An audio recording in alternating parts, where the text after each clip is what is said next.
내주는 강한 성이요. 이 찬양은 우리 찬송가에는 585장에 실려 있습니다. 이 찬양이 종교개혁자 루터가 작사 작곡을 다 한 곡입니다. 종교개혁을 한 그 신앙의 고백, 내 주는 강한 성이 되시고 나를 지켜주십니다. 그 믿음의 고백을 했던 그런 찬양입니다. 중세시대에 기독교가 너무 인간의 힘을 의지하고 외형적인 형식만 자꾸 의지하다가 말씀대로 믿지 못하고 형식 껍데기에 치우친 종교로 변해갈 때 다시 말씀대로 새롭게 변화해야 됩니다 하는 것을 주장한 것이 종교개혁입니다. 이 종교개혁을 계기로 우리 개신교, 보통 이제 기독교라고 부르는 우리 개신교회가 생겨났는데, 그 이전에는 가톨릭 교회가 사람을 의지하고 형식을 의지하고 좀 미신적인 믿음으로도 빠지고 이런 문제들이 많이 있었기 때문에 종교개혁의 세 가지 기치를 들고 나왔습니다. 종교개혁의 기본이 되는 세 가지 구호. 첫째로는 오직 믿음입니다. 오직 믿음. 형식이 아니라 믿음밖에 없습니다. 오직 믿음. 그리고 오직 말씀.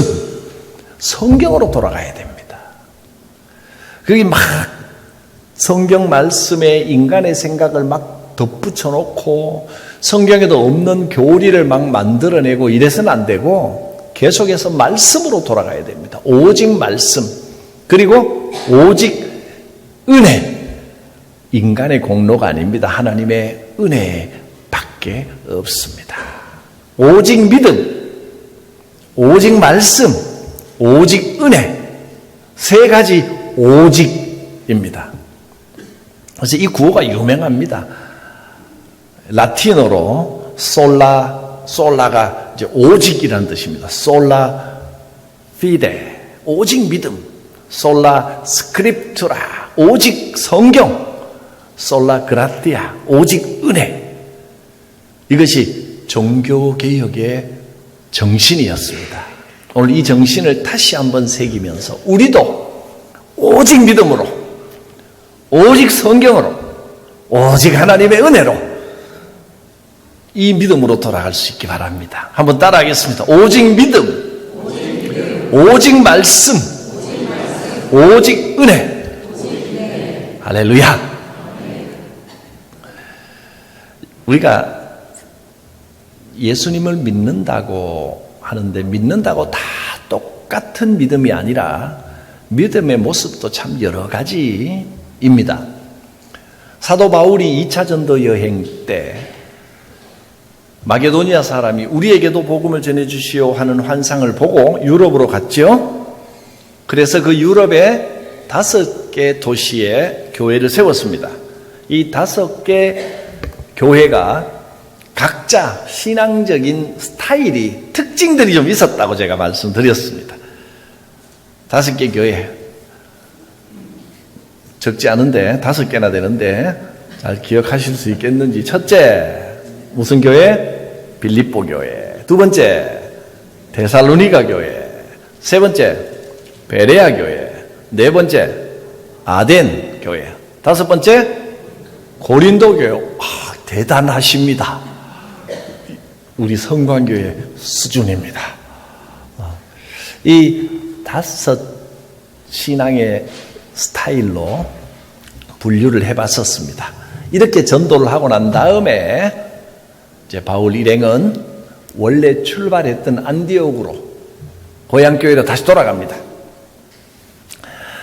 그리고 전도여행을 다 끝내고 그 이후에 바울이 다시 이쪽으로 와서 유럽 고린도가 이제 유럽의 제일 밑에 있는 항구 도시고, 고린도에서 배를 딱 타면 아시아 쪽으로 제일 가까이 갈 수 있는 큰 항구 도시가 어디냐 하면 에베소라는 곳입니다. 고린도에서 거리는 좀 있지만 배 타면 바로 가는 데니까 제일 고린도와 가까운 아시아의 도시가 에베소입니다.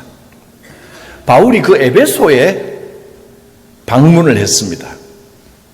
그래서 에베소에 가보니까 예수 믿는 사람들이 이미 교회를 형성해서 신앙생활을 열심히 하고 있습니다.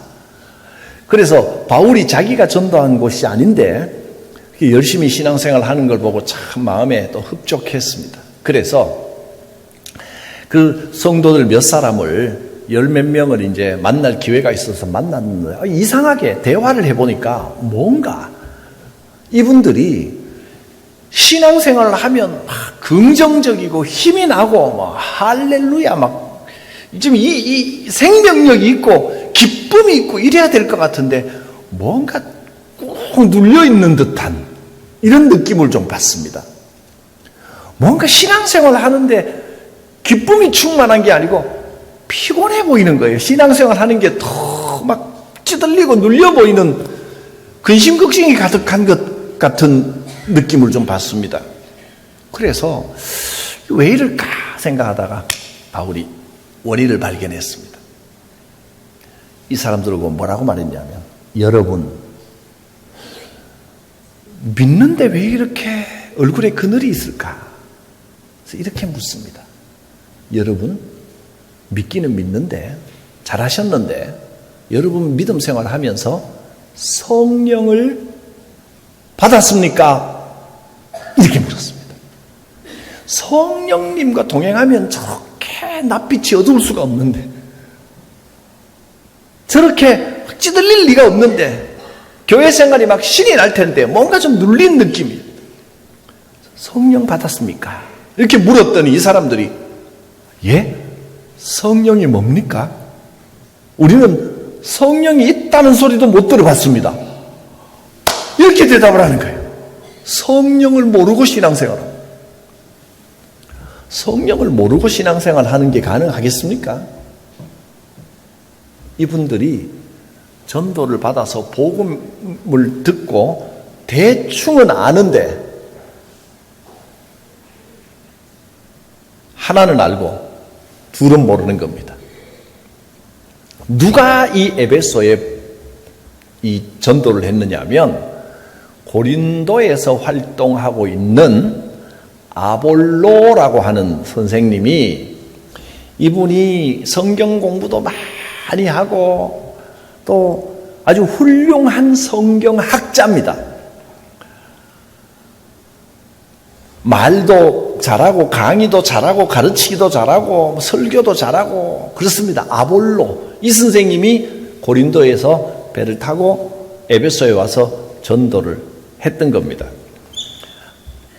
우리가 19장을 읽었는데 앞서 18장에 보면 24절 5절에 아볼로에 대한 소개가 나옵니다. 아볼로는 태생은 알렉산드리아라는 곳 태생인데 고린도에서 말씀을 가르쳐 주었습니다. 알렉산드리아에서 난 아볼로라 하는 유대인이 에베소에 왔는데, 이 사람은 언변이 좋고 말 잘하고 강의도 잘한다는 말이에요. 성경에 능통한 자라. 성경에 모르는 게 없습니다.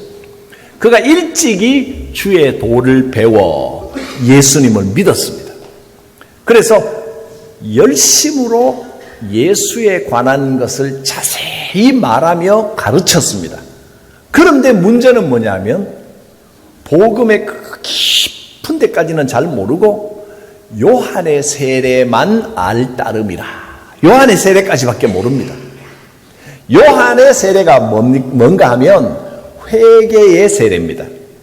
죄를 지었으니 회개해야 됩니다. 도끼가 나무 뿌리에 놓였습니다. 회개하지 않으면 하나님께서 다 잘라서 불에 던져버리십니다. 회개해야 됩니다. 정신 차려야 됩니다. 이제 이걸 가르친 겁니다. 그까지는 뭐 좋은데 세례 요한이 가르친 데까지밖에 모르는 겁니다. 예수님이 말씀하신 복음의 깊이를 잘 모르는 겁니다. 그래서 세례 요한은요, 죄를 지으면 하나님의 심판대 앞에 서리라. 회개해야 됩니다. 회개해야 나중에 저 영원한 천국에 들어가서 하나님과 함께 살 수 있습니다. 여기가 이제 요한의 세례. 요한의 세례라고 하는 말은 요한에 대해서 다 배우면 요한이 가르쳐 준 대로 살겠습니다 하고 고백하고 받는 세례를 말하는 거니까 요한의 가르침대로 잘 배웠다 뭐 그런 뜻으로 생각하면 되겠습니다. 그러니까 죄 지으면 회개해야 되고 하나님 뜻대로 선하게 살아야 되고 그렇지 못하면 나중에 지옥 가고 하나님 뜻대로 열심히 잘 섬기고 잘 살아서 내세에 하나님이 예배하신 천국에 들어가야 됩니다. 이렇게 배웠습니다. 잘 배웠습니까? 여기까지가 요한의 세례입니다. 잘 배운 거 맞습니다, 여러분. 이렇게 말하니까 괜히 또 잘 배웠습니까? 예 했다가 잘못 배웠습니다. 그럴까봐 불안해 하시는 거예요. 이까지 잘 배웠습니다. 문제는 뭐냐 하면 그게 다가 아니라는 겁니다. 제가 한국교회 많은 성도님들과 많은 교회들을 만나보면 요한의 세례까지만 배우고 더 이상은 안 배우는 교회들이 너무 많아요. 그게 안타까운 겁니다. 진짜는 그 다음에 있습니다. 바울이요, 이 말을 듣고 깜짝 놀랐습니다. 성령이 있다는 것도 들어보지 못했고 성령에 대해서는 배운 적이 없고 요한이 가르친 내용, 회개하고 열심히 살고 열심히 섬기고 선하게 살아서 나중에 천국 가야 됩니다. 여기까지밖에 모르는 겁니다.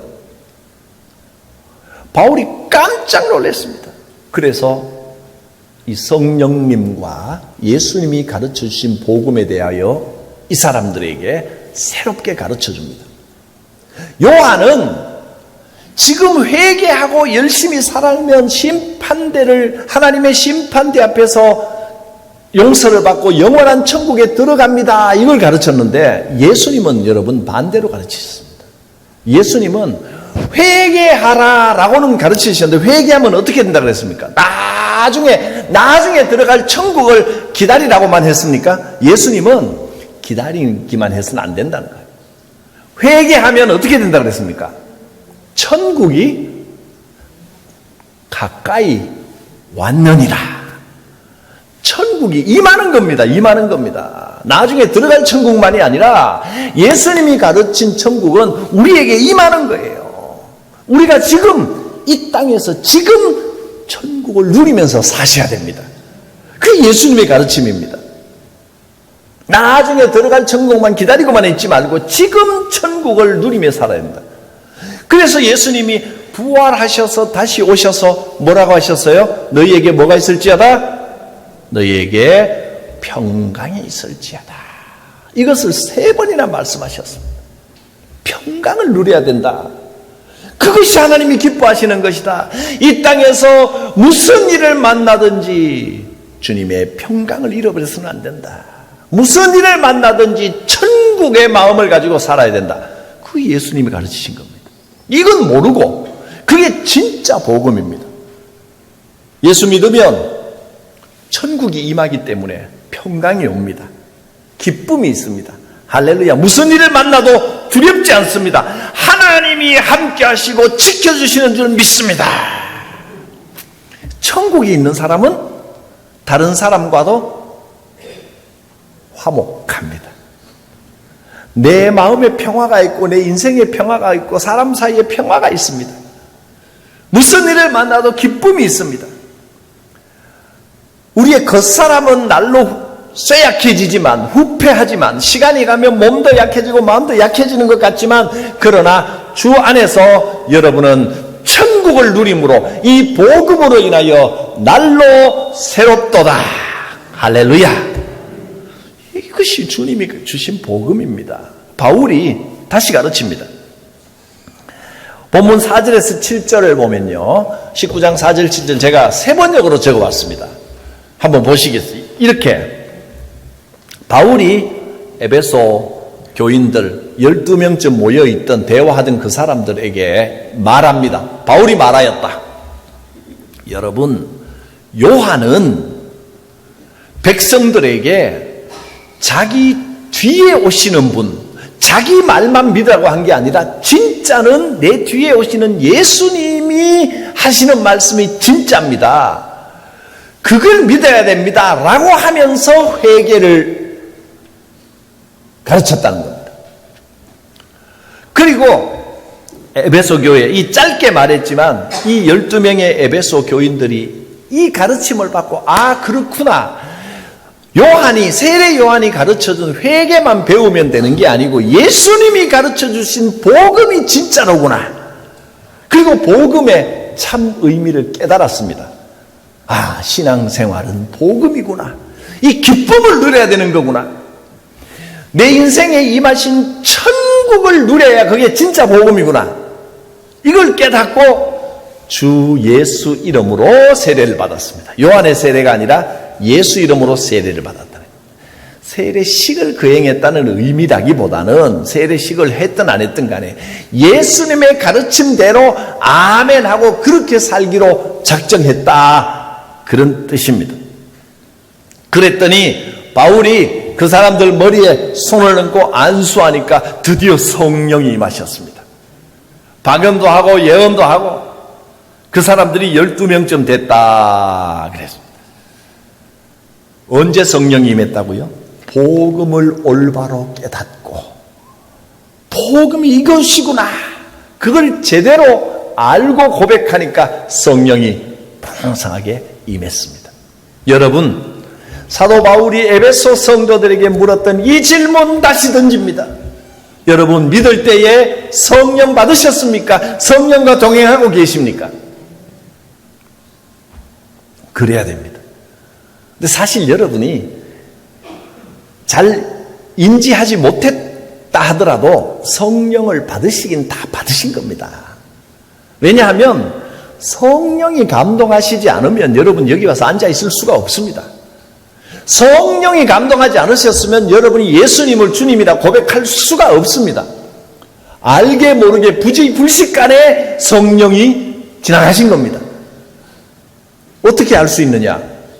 처음 예수 믿었을 때 기뻤습니까? 불쾌했습니까? 예수 믿으니까 기분 되게 나쁘네. 그러진 않으셨을 거 아닙니까? 처음 예수 믿었을 때는 기쁨이 있었습니다. 할렐루야. 그거 성령이 주신 겁니다. 성령이 임하셨기 때문에 그런 겁니다. 이 세상과 무엇과 바꿀 수 없는 기쁨이 있었습니다. 기쁨의 샘이 열렸습니다. 그 성령이 임하신 겁니다. 알았든 몰랐든 성령이 분명히 임하셨는데 문제는 거기에서 출발을 했으면 그 다음에는 복음을 알고 성령께서 인도하시는구나. 내가 하는 것이 아니라 하나님께서 하시는 거구나. 그래서 하나님을 믿으면 되는구나. 그렇게 고백하면 점점 하나님과 가까워지고 성령의 임재와 인도하심이 점점 강해지는데 문제는 예수 처음 믿고 좀 기뻤는데 할렐루야 그러다가 한두 달 기쁘다가 그 다음에는 교회 다니면서 신앙생활 하면 할수록 더 기뻐야 되는데 더 기쁘기는커녕 일은 많이 맞는데 어깨만 더 무거워지고 사는 게 고단하고 힘들고 성령님 뭐고 다 잊어버리고 신앙생활 하느냐 교회 다니느냐 그러면 교회는 다니는데 성령님과는 점점 멀어져 버리면 그게 참 불행한 일이 되는 겁니다. 에베소 교인들이 성령님을 알고 성령님을 의식하고 복음으로 신앙생활을 하지 않으니까 신앙생활이 짐이 되어버리는 겁니다. 신앙생활이 짐이 되면 안 됩니다. 큰일 납니다. 여러분, 성령을 알면 그 짐에서 해방됩니다. 짐이 완전히 벗겨지는 건 아닌데 짐은 메고 있지만 직분은 갖고 있는데 섬기긴 해야 되는데 예수님 뭐라고 하셨냐면 내 짐은 쉽다. 내 멍에는 가볍다. 그냥 걸어가는 것보다 예수님이 지어주신 짐을 지고 성령님을 알면 이 짐이 더 나를 가볍게 합니다. 짐인 줄 알았는데 날개인가? 이 침이 막 나를 날아가게 합니다. 독수리 날개침이 올라가면 같게 합니다. 혹시 여러분 신앙생활하는 일에 인생살이에 지치고 피곤해지신 분 계십니까? 짐이 너무 무거워서 그런 게 아닙니다. 성령님과 멀어졌기 때문입니다. 여러분 믿을 때 성령을 받았습니까? 그리고 바울이 성령님을 가르쳐주고 복음을 제대로 가르쳐주고 예수님이 전하신 이 복음을 올바로 가르쳐주니까 복음을 알면 성령님이 임하시게 되어 있습니다. 복음이 뭡니까? 복음. 사도 바울이 이때로부터요, 이 복음을 가르치려고 에베소에서 이 사람들은 복음을 처음부터 제대로 가르쳐야 되겠다. 그리고 무려 2년 동안 장소를 딱 정해놓고 매 안식일마다 사람들을 모아가지고 성경을 가르쳤습니다. 복음이 뭔지를 2년 내내 꼬박 가르쳤습니다. 그랬더니 이 사람들의 믿음이, 삶의 모습이 변화되기 시작하는 겁니다. 어디서 가르쳤느냐 하면 에베소에 성경 가르치기 좋은 장소가 하나 있습니다. 매주 거기서 에베소에 있는 그 장소에서 2년 내내 가르쳤습니다. 거기가 어디냐면 이름은 여러분 다 들어보셨을 겁니다. 두란노 서원입니다. 에베소의 두란노 서원에서 집중적으로 복음을 가르친 겁니다. 그리고 그들의 삶이 변했습니다. 이 에베소의 역사가 오늘 우리 성광교회에서 나타나길 바랍니다. 여러분, 제가 여러분을 만난 지 벌써 수년이 됐습니다. 그동안에 제일 많이 들은 단어가 뭡니까? 복음입니다. 입이 닳도록 여러분이 어쩌면 잘못하면 지겨워질 수 있을 만큼 막 너무 많을 정도로 복음 이야기를 계속 해왔습니다. 이 복음을 알면 성령이 임하십니다. 복음을 제대로 알면 천국이 임합니다. 복음을 알아야 돼요. 복음을 제대로 알면 할렐루야 믿음의 세계가 열립니다. 하나님이 함께 하시는 인생이 됩니다.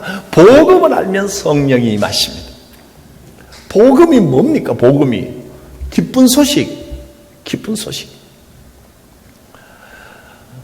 지난주에 살펴봤지만 고린도전서 말씀에 그리스도께서 나를 보내신 것은 세례를 주고 예배 인도하고 무슨 목회를 하고 이런 거 하라고 보내신 게 아니요, 오직 뭐 하라고 보내셨다고요? 복음을 전하게 하려 하심이라. 세례를 주게 하려 하심이 아닙니다. 복음 전하게 하려는 겁니다. 복음을 알면 모든 게 다 해결됩니다. 인생의 모든 문제는 복음 안에서 해결되는 겁니다. 이 복음은 내 인생에 임하시는 천국입니다. 할렐루야. 그 성령이 감동하시고 하나님의 인도하심이 열리고 형통함이 열리고 모든 문제가 다 해결됩니다. 복음입니다. 복음에는 뭐가 나타났습니까? 하나님의 의가 나타났습니다. 그래서 내 행위로가 아니라, 내 열심으로가 아니라, 내 윤리가 아니라, 내 선함이 아니라 어떻게 해서 믿음에 이릅니까? 믿음으로 믿음에 이른다. 하나님을 의지하기만 하면 믿음에 이른다는 겁니다. 우리가 믿음으로 의롭다 하심을 얻었으면 이제 어떻게 살아야 됩니까? 하나님과 화평을 누리자. 로마서 5장 1절. 그래서 우리는 이 은혜에 푹 들어가서 사는 겁니다. 이 은혜에 들어감을 입었으며 하나님을 바라고 즐거워합니다. 이렇게 살면 이 복음입니다. 환난이 와도 환난 중에도 어떻게 하나니? 환난 중에 인내합니다. 인내하면 인내가 연단을 낳고 연단은 소망을 이룹니다. 복음입니다. 이것이 복음입니다. 얼마나 놀랍습니까? 하나님의 공의로, 하나님의 심판자로 너는 잘못했고 너는 왜 그랬냐, 이거는 염소, 이건 양, 이렇게 딱 구분하시는 게 아니라 그거는 요한이 가르쳐 준 거고요. 요한의 가르침에서 그치면 안 됩니다. 너는 양이고 너는 염소다, 너는 잘했고 너는 못했고, 하나님이 우리의 선악을 감별하시는 하나님이 아니라 복음을 선포하신 하나님이십니다. 복음에는 하나님의 의가 어떻게 나타났느냐 하면 잘했고 못했고가 아니라 믿음으로 믿음에 이르게 하시는 것이, 그게 하나님의 복음에 나타난 하나님의 의입니다. 이 복음을 알면 하나님께서 나를 용서하셨구나. 할렐루야. 하나님께서 나를 받아주셨구나. 하나님께서 다 알아서 하시는구나. 믿고 맡기면 되는구나. 믿음으로 믿음에 이르는구나. 할렐루야. 천국이 이미 임하셨구나. 이걸 알고 나면 뭐 걱정할 게 뭐 있습니까? 염려할 게 뭐 있습니까? 여러분, 복음을 알면 인상을 안 쓰니까 주름도 펴집니다. 할렐루야. 복음을 알면 웃으니까요, 주름이 이마에 이렇게 생길게요. 눈 옆에 웃음 주름이 싹 생기면 얼마나 편안합니까? 복음을 알면 천국이 임합니다. 그리스도의 모습을 닮아가게 됩니다. 이 복음을 알아야 됩니다. 천국이 임하고 할렐루야 복음으로 살면 성령의 인도하심이 함께 하십니다. 그래서 성령이 임하면 어떤 모습이 되겠습니까? 여기서는 예언도 하고 방언도 했다 그랬는데, 물론 예언하고 방언할 수도 있는데, 환상을 볼 수도 있고 뭐 여러 가지가 있는데, 그러나 그것은 사람마다 좀 다른 것이고 공통적으로 나타나는 현상이 있습니다. 여러분, 이제 복음을 아셨습니다. 복음은 지금 내 인생에 임하신 천국, 오 할렐루야, 이게 복음이로구나 아는 순간 성령의 인도하시는 길이 보이실 겁니다. 그러면 성령의 열매들이 나타납니다. 갈라디아서 5장에는 성령의 열매에 대해서 상세하게 적어놨습니다. 성령을 따라 행하면 됩니다. 이제 복음을 알면 성령이 임하고 성령님 따라가겠습니다 하면 됩니다. 그래서 성령을 따라 행하라. 그리하면 육체의 욕심을 이루지 아니하리라. 이 세상 욕심 상관없어집니다. 이것을 또 세 번역으로 좀 적어왔습니다. 여러분은 성령께서 인도하여 주시는 대로 살아가십시오. 그러면 육체의 욕망을 따라 살아가지 않게 될 것입니다. 할렐루야. 성령이 임하면 세상 욕심 따라다니지 않습니다. 성령의 열매가 열립니다. 갈라디아서 5장 22절 23절에는 성령의 9가지 열매를 말씀했습니다. 이 9가지 열매를 보면요, 세 묶음으로 나눌 수 있습니다. 9가지 다 외우려면 힘드시죠? 세 묶음으로 사랑과 희락과 화평과 뭐 쭉쭉 나오는데, 처음에 3개, 사랑과 희락과 화평, 이것은 하나님과의 관계입니다. 하나님이 우리를 사랑해 주신 것처럼 우리 속에서 그리스도의 사랑이 막 생겨납니다. 사랑은 어떤 사람을 딱 찍어서 내가 이 사람을 사랑한다, 그 대상도 되지만, 사실은 사랑은 사랑하는 마음이 생겨나야 돼요. 그래서 누구든지 사랑할 수 있게 됩니다. 그것이 성경이 말씀하신 사랑입니다. 원수까지도 사랑하는 사랑. 그것은 어떤 대상을 보고 사랑하는 것이 아니라 하나님의 사랑을 닮아가는 겁니다. 내 안에 하나님의 사랑이 생겨납니다.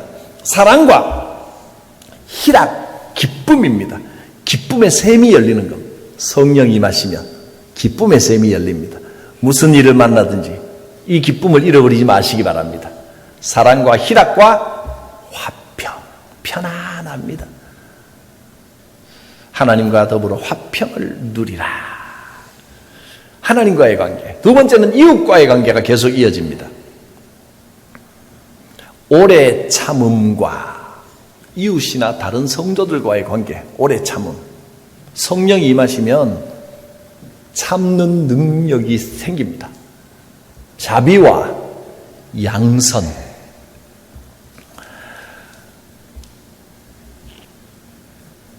오래 참음은 인내, 또 자비라고 하는 것은, 자비는 어떤 누구를 뭐 동정심을 가지고 도와준다 이런 의미라기보다는 모든 사람에게 친절한 것을 자비라고 번역을 했습니다. 자비. 그리고 양선, 선하게 대하는 겁니다.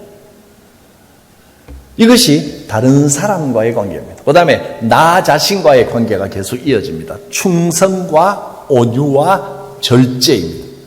충성이라고 하는 것, 충성, 신실한 걸 말합니다. 신실한 것. 그 다음에 온유, 절제. 세번역을 보시면 이 단어들이 조금 더 이해하기 쉬울 겁니다. 세번역이 이렇게 나와 있습니다. 성령의 9가지 열매에 대한 번역입니다. 성령의 열매는 사랑과 기쁨과 평화와 하나님과의 관계, 그 다음에 인내와 친절과 선함과 다른 사람에 대하여 인내하고 친절하고 선하게 대하는 겁니다. 자기 자신에 대하여 신실함과 충성을 이렇게 번역했습니다. 신실함과. 신실하다는 것은 항상 변함없는 겁니다. 화냈다가 푹 꺼졌다가 기분이 오르락내리락 하는 게 아니고 꾸준하게 변함없이 신실함과 온유와 절제입니다. 성령이 이끄시는 사람이 그렇습니다. 여러분, 복음을 알면 성령님의 역사가 함께합니다. 복음을 알면 우리의 삶에 천국이 임합니다. 너희가 믿을 때에, 여러분이 믿으실 때 성령을 알고 믿으십니까? 성령 받으셔야 됩니다. 복음을 알면 성령이 임하고 성령이 임하면 복음의 깊이가 훨씬 점점 깊어집니다. 이런 기쁨이 있는 성령의 아름다운 열매들이 열리는 복된 믿음의 삶이 되시기를 축복합니다. 기도합니다. 거룩하신 하나님, 에베소 교회 성도들에게 성령의 역사를 주신 것처럼 오늘 우리에게 복음을 깊이 깨닫고 누리고 성령의 인도하심을 받는 복된 믿음, 복된 삶이 되게 하여 주시옵소서. 예수님의 이름으로 기도드립니다. 아멘.